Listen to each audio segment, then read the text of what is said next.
Kahapon, interesting, yung tungkol sa loto. Yes po, Idol. Nung December po, tingnan nyo ha, December, ang ginawa ng loto, dinagdagan nila yung pot nung bawat game. Yung sa 642, nagdagdag silang 100 million. 645, 100 million. 649, 500 million.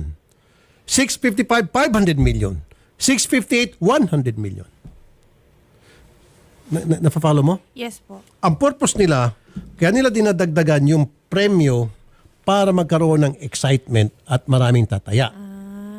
You follow me? Yes po. Na usually dapat, hayaan mo lang yan, tumaas yung pot, base doon sa mga tumataya. Tumataya, opo. Habang dumadami ang tumataya, tumatagal, tumataas ang pot. Ang ginawa nung December, pinalobo yung pot. Especially yung 649. Dinagdagan ng 500 million, boom! Nung pagdagdag ng 500 million, boom, may nanalo.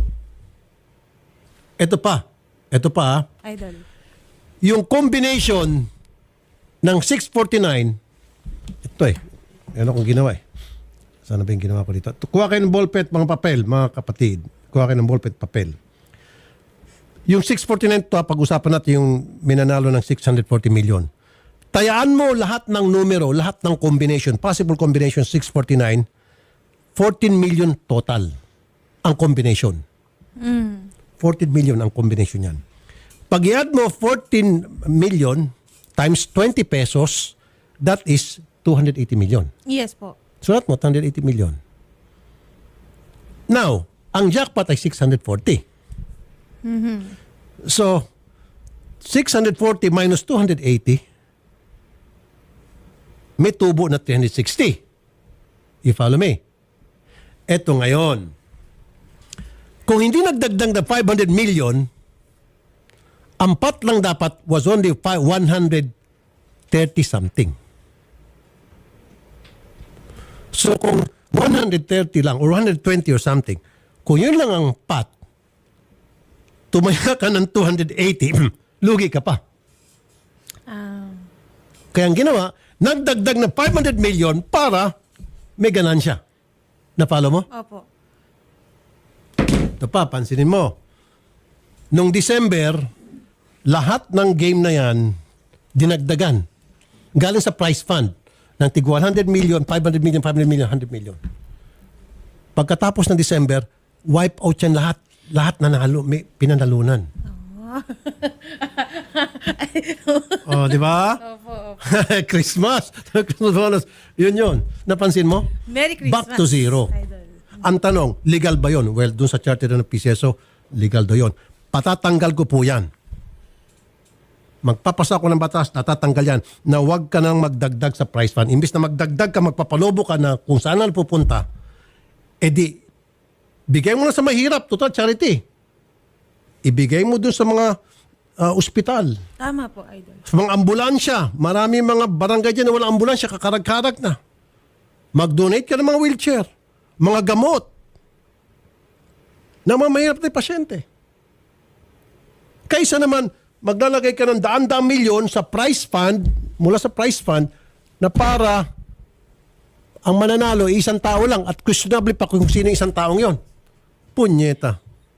Eh di ibigay mo na lang yung kunyari dinagdag mo na 500 million sa 649. Sana ilang ambulansya ang mabibili noon. Tama. Ilang wheelchair, ilang chemotherapy. Tama, Idol. Di ba? Ano pa ba yung pag chemotherapy? Ano pa yung dialysis? Dialysis po. Ilang pasyente ang may kinabang sa dialysis sa chemotherapy? Tama, Idol. Kaysa naman 1.2 billion nung December, ibinuhos nila sa pot ng mga lotto games na lahat pinanalo yon.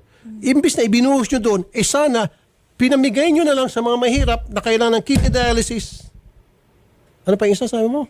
Dialysis at saka chemotherapy. Chemotherapy, ambulansya and wheelchair. Tama, Idol. So, yung gumawa ng hocus-pocus dyan, nanalo ng 260 million. Actually, ang panalo niya 260. Ayusin niyo po yung trabaho niya sa PCSO. Kasi alam niyo naman po, yung mga mananaya dyan, mga mahirap din kababayan na nangangarap, umaasa one of these days, jumakpat sila, gumanda ang buhay nila. Yung bang maliit na pangarap na nga lang, pagkakait nyo pa dahil gagawa kayo ng hokus-pokus, wag naman po. Mekos. Mekos idol. Wag naman po. At yan po sa hearing sa Thursday, marami tayong mga tatalakayin. Especially dyan sa electronic lotto. Pag ginawa kasing electronic lotto yan, and mind you, 1 year lang. Testing lang na 1 year. Kasi alam nila, meron kong pinapasang batas na, na hinaharang ko yan eh. Pinilit nila kahit na may batas na akong nakabinbin. 1 year lang. Pero doon sa 1 year, sabi na okay lang, kahit na naipasa yung batas na yan, Sen. Rafi, atas naman kami. Pero wag ka, yung 1 year na yon, bilyon-bilyon na. Opo. Kasi makina, kung yung ano nga yung sinasabi nila, ano ba yung PICOS, yung Smartmatic nga, Opo. sobrang higpit na security yun, nagagawan pa ng paraan daw, sabi nila. Yan pa kayang Pacific online gaming na kung saan, kung anong klase, baka lata lang yan or whatever, I don't know. Yun ang sabi nila. Hindi natin alam integrity niyan. Although of course, hindi natin really alam. Kaya nga sa susunod na hearings, patitingnan ko po yung integrity ng ano na yan, ng online.